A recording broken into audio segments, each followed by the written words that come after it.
Putusan Mahkamah Konstitusi yang mewajibkan pemerintah menggratiskan pendidikan dasar 9 tahun, baik negeri maupun swasta, dinilai sulit untuk diimplementasikan.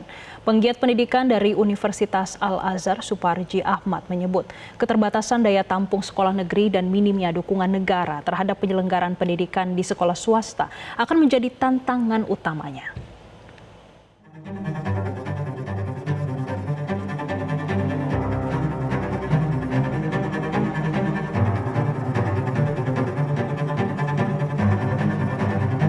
Mahkamah Konstitusi mengabulkan permohonan gugatan uji materi pasal 34 Undang-Undang Nomor 20 Tahun 2003 tentang Sistem Pendidikan Nasional atau Sisdiknas yang diajukan oleh Jaringan Pemantau Pendidikan Indonesia bersama 3 pemohon individu.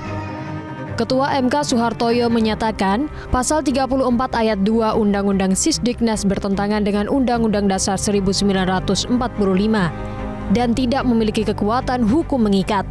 Dalam putusan tersebut, pemerintah harus membiayai pendidikan dasar 9 tahun, yakni SD dan SMP, baik negeri maupun swasta. Menjamin terselenggaranya wajib belajar minimal pada jenjang pendidikan dasar tanpa memungut biaya, baik untuk satuan pendidikan dasar yang diselenggarakan oleh pemerintah maupun satuan pendidikan dasar yang diselenggarakan oleh masyarakat. 3. Memerintahkan pemuatan putusan ini dalam Berita Negara Republik Indonesia sebagaimana mestinya. 4. Menolak permohonan para pemohon untuk selain dan selebihnya. Demikian diputus dalam rapat permusyawaratan hakim oleh 8 hakim konstitusi, yaitu nama-nama hakim dianggap diucapkan pada hari Rabu tanggal 7 bulan Mei tahun 2025. Meskipun mendapat sambutan baik masyarakat, namun putusan MK yang mewajibkan pemerintah menggratiskan biaya pendidikan bagi siswa SD dan SMP baik di negeri maupun swasta tersebut dinilai sulit untuk diimplementasikan. Penggiat pendidikan Universitas Al-Azhar, Suparji Ahmad menyatakan, salah satu tantangan dalam penerapan putusan MK tersebut adalah keterbatasan daya tampung sekolah negeri dan minimnya dukungan negara terhadap penyelenggaraan pendidikan di sekolah swasta. Sebetulnya persoalannya yang utama adalah bagaimana seluruh anak bangsa ini mendapatkan pendidikan minimal pendidikan dasar. Dan negara memiliki kewajiban itu bahwa antara lain menyelenggarakan pendidikan sekolah negeri. Namun ada keterbatasan. Oleh karenanya mereka beralih kepada sekolah swasta. Dan disitulah sebetulnya ketika memang negara sudah mampu membiayai sekolah swasta, maka tidak ada persoalan. Ketika belum mampu membiayai sekolah swasta, maka kan ini akan menjadi masalah. Ketika kemudian negara belum mampu membiayai, swasta tidak boleh memungut biaya, lalu bagaimana penyelenggaraan pendidikannya? Jangan justru menjadi masalah, menghambat proses pendidikan itu sendiri. Sementara itu, pemerhati pendidikan Retno Listiarti menyebut implementasi putusan MK tersebut butuh waktu yang cukup panjang sehingga sebaiknya dilakukan secara bertahap.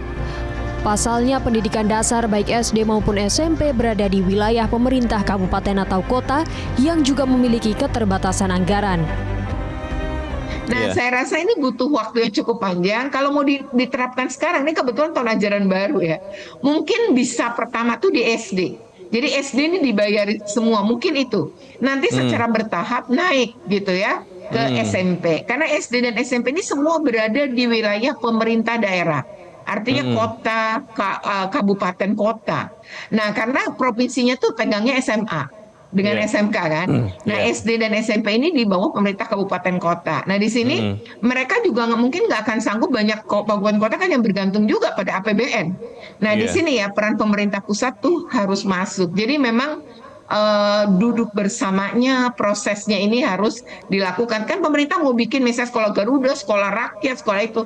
Ini apakah nggak nambah aja nih sekolah-sekolah negerinya untuk mampu menggratiskan pendidikan di Indonesia? Mungkin jadi pertimbangannya seperti itu ya.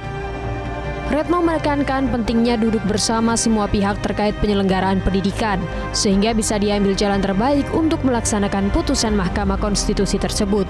Dan yang lebih penting dari itu, bagaimana penyelenggaraan pendidikan nasional bisa menjadi lebih baik dan semakin berkualitas. Tim Liputan, Metro TV.